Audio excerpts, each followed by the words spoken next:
Welcome to the weekend. It is the Week 7 edition of the Sioux City Journal Playbook Pundits live videocast here on SiouxCityJournal.com. Yeah, it is Week 7.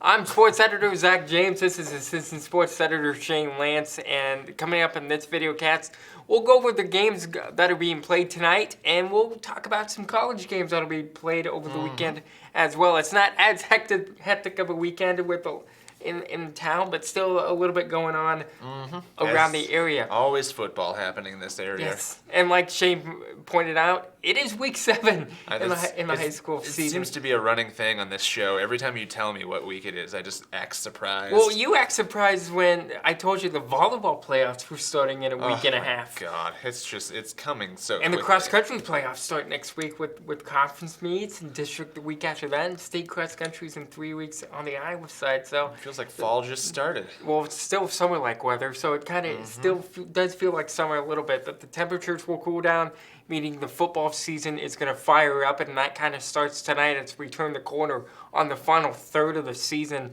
And let's start talking about the big game in the Metro tonight, and that's Boyden Hull Rock Valley, ranked second in Class 3A, taking on number 8 Sergeant Bluff Luton in Sergeant Bluff for the second straight year. And last year's meeting between the Nighthawks and the Warriors, I wish you were here for it. It was a barn burner. It was week 2 in the season last year. Sergeant Bluff Luton ended up winning that game on a Caden Helt touchdown it was a Tyler Smith touchdown, with 3 seconds left. I think it was a 4th and goal, as well. So the game did right on that play. And Smith, it was a plan of play from what I remember talking with Tyler Smith and Justin Smith about.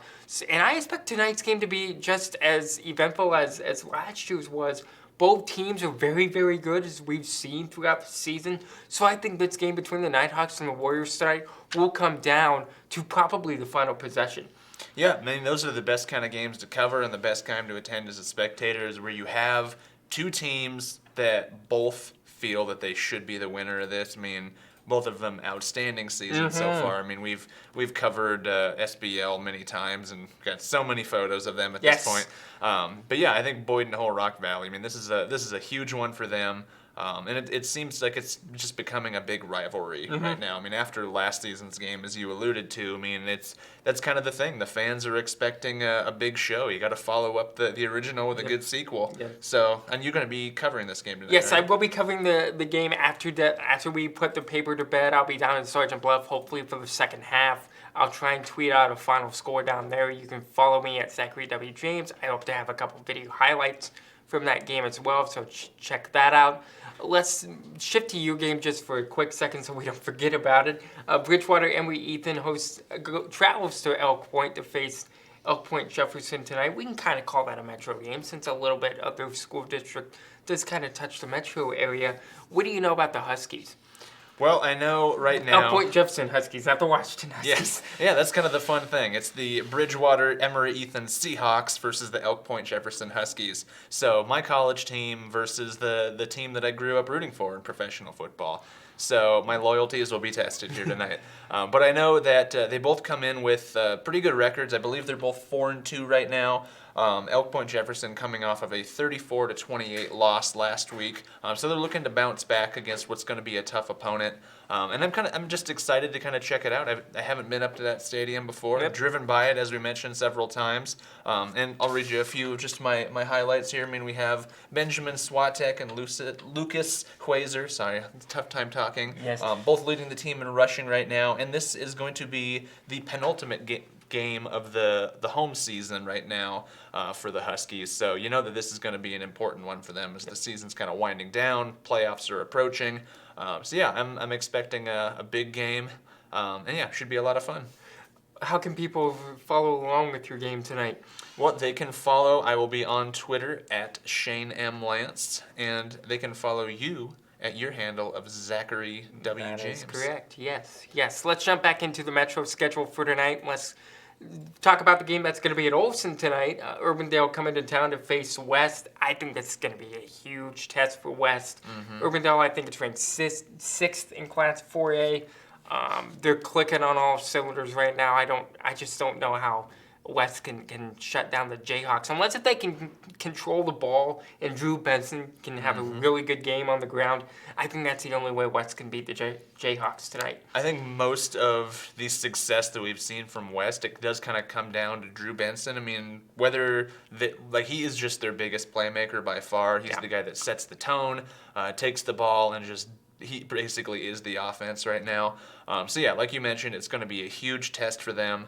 And if West wants to kind of catapult themselves back into real relevance in area football, I mean, I honestly don't see a win coming out tonight, but I think they could make it tough. If they can just make it respectable, I think that's going to be a big thing for West. If West wins this game tonight, I would seriously start considering Brandon Holmes for Journal Coach of the Year, just for the turnaround that he's in. And maybe he should even still be considered for the 2-win turnaround. Now, 2 wins, is that saying a lot? No, but it still feeds some fire into a program that badly needed it, and you still see some excitement, you still see some passion from that program, and that's what wins will do for your program. Yeah, absolutely. It might just be 2 wins, but those 2 wins probably feel like 5 or 6 wins would for any other program because they wanted them for so long. And yeah, if they can get one more win going into the off season, I think that'll be a big thing for that program. A couple weeks ago, we had North taking on Des Moines North, which might have been a little bit confusing. Tonight, we have that same scenario as East travels to Williams Stadium in Des Moines to face the East Scarlets of Des Moines East, and I think this is I don't want to say a must-win game for the Black Raiders, but after losing the last 3. I think they need this game just to say, hey, okay, we're okay down this final push. We're okay. We got some things figured out. I think the Black Raiders need to win this game tonight, and I think they can. Yeah, and it is a momentum thing. I mean, I talked about this in my story last night when I covered SBL versus East volleyball. In volleyball, they mentioned that momentum is a big thing and can shift and kind of change the whole outlook of a team. I think in football too. I think once you go on a couple game losing streak, you can get the wrong kind of momentum. Maybe attitudes start shifting. Kids get a little bit angry or not really believing in the message. But if you can bounce back with a big win tonight, I think that'll go a long way for East, because they have the playmakers. Yes, they do. We've mentioned that they have a lot of the skill guys at pretty much every offensive position, and defensively also pretty solid. But yeah, after a couple wins or a couple losses in a row, they definitely need this And to your point, after the huddle, after East lost to Waukee Northwest last week, I think it was last week, you could just sense that there was a tension, that there was a frustration among the team, and Coach Brian Webb was just telling them, hey, we got some things to figure out. Let's figure those things out. Let's try and keep on the right path. And I think with a win tonight, they can certainly do that. North will travel to the Des Moines Metro as well. Well, not the Metro, but to Central Iowa to face Johnston tonight. And if a North win would clinch a winning season for them. So I think there's a lot at stake here for the Stars, especially. And they can build some momentum because they host West next week. Well, they're the road team against the West next week, but they're back home with Olsen. So I think this is a good litmus test for North to see how they can finish the season.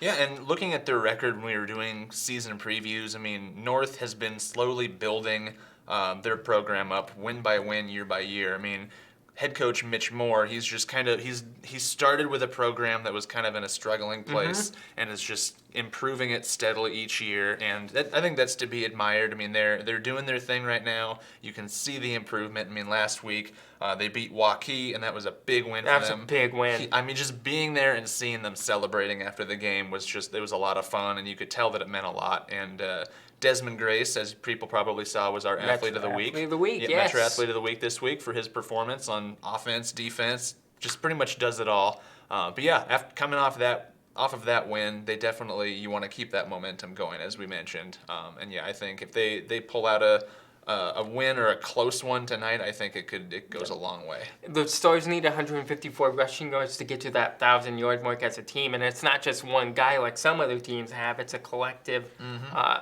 performance. Diedrich Sullivan, Dayton Harrell, Carson Strobing has contributed to that, and a few other guys as well. So I think the Stars can get to that 1,000-yard rushing mark tonight and be able to celebrate that on the way home as well. It's a big marker. It is. Bishop Heelan goes to Sioux Center tonight to face the Warriors. Sioux Center just coming off a loss against Sergeant Bluff. Peeland's coming off a 1-point loss to Carroll last week. What do you see out of the Crusaders? If you were Coach Mosman tonight, what would your message be before the game?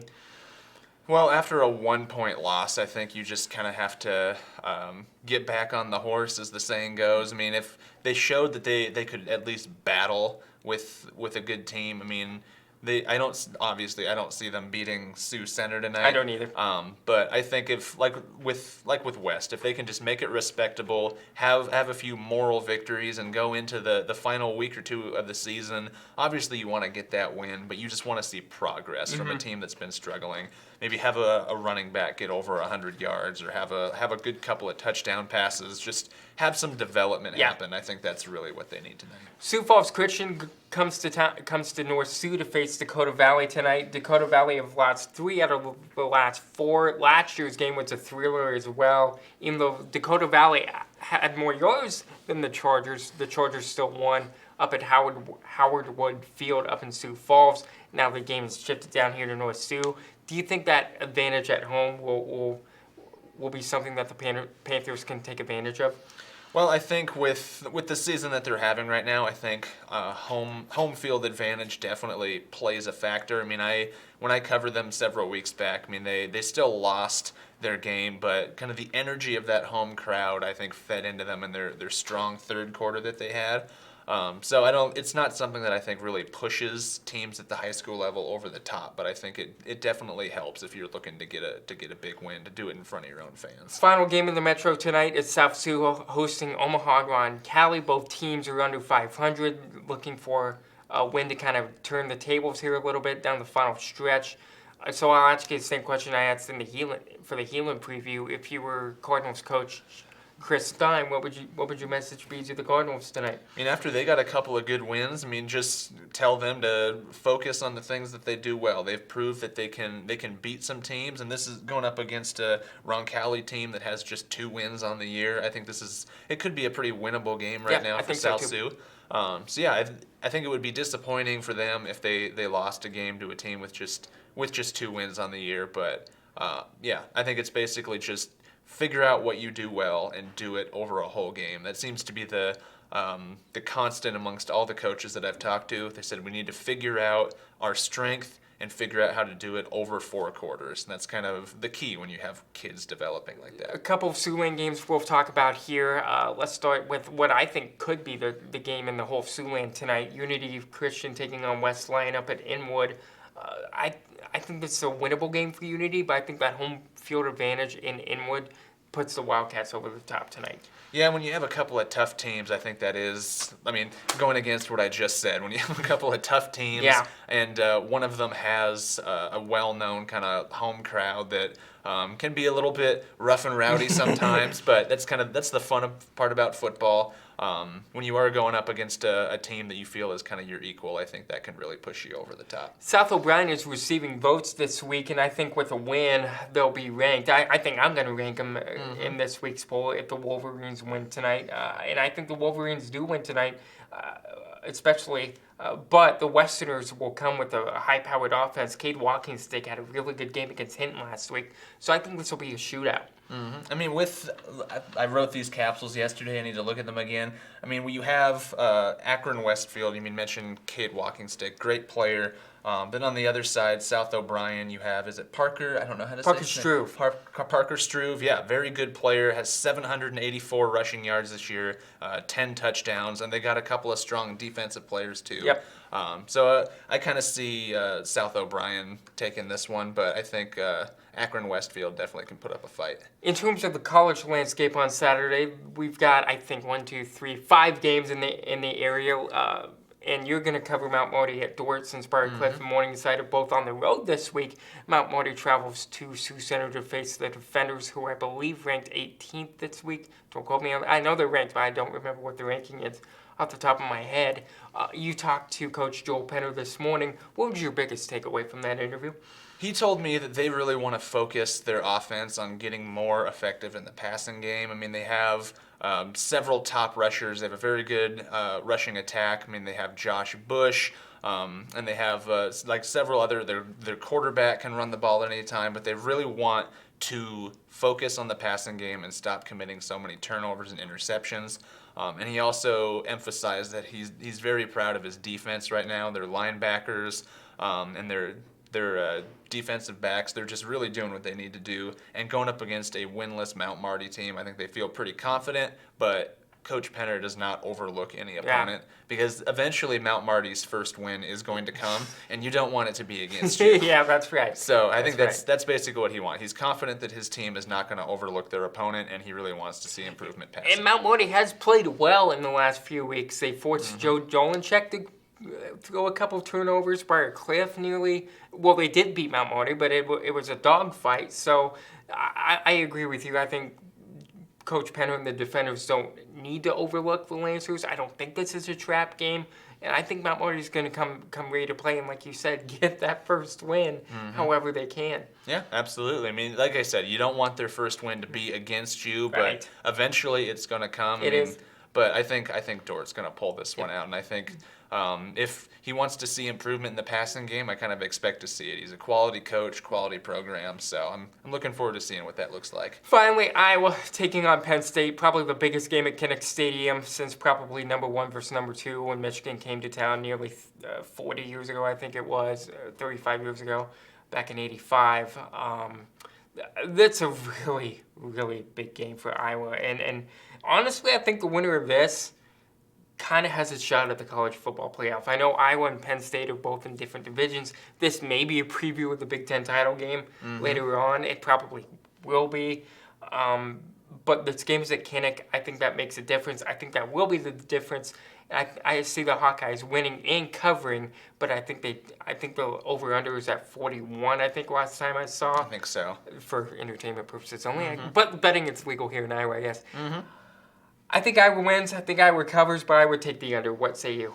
I kind of agree with that. I think Iowa pulls it out. Kinnick Stadium. I mean, that's your home base. That's where all the people that love you are. And you're going up against national TV against a tough team like Penn State. I think the Kinnick Stadium faithful, they're going to come rocking, and I expect it to be kind of a shootout, and I think it's going to come down to the final possession. See, and I disagree because the over-under is at 41. I think this is going to be a defensive battle. I think this is going to be a defensive dogfight. I think the first to 24 wins. Well, shootout, I should say. Let me amend. I think shootout meaning I think it's going to be close.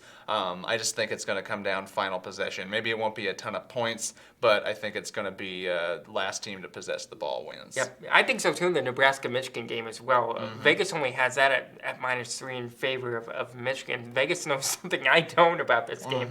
I don't think Memorial Stadium is going to be that big of a home field advantage, but I see Nebraska hanging with the Wolverines for 3.5 quarters. Night game, Memorial Stadium, network TV. I think that matters to the Huskers. Yeah, absolutely. I mean, they started off the year so rough. I think this would be a huge one. Yeah. This would be Scott Frost's signature win, no question. Yeah, you know that Scott Frost wants a victory. He wants just one plus thing to happen for him this year after people were calling for his head earlier in the season. So yeah, I see Michigan pulling it out, but I think Nebraska is going to at least make it tough. I agree. Make sure to check out SiouxCityJournal.com for all coverage for high school and college, including the Hawkeyes and Huskers. And make sure to check out our videocast every Monday afternoon when we'll review these games and maybe talk about next week's games as well. Any final thoughts from you, Shane? Go football. Go football. All right, go football. For Assistant Sports Editor Shane Lantz, Visuals Assistant Editor Jesse Brothers, I'm Sports Editor Zach James. Thank you so much for watching. Have a great weekend, and we'll talk to you again on Monday.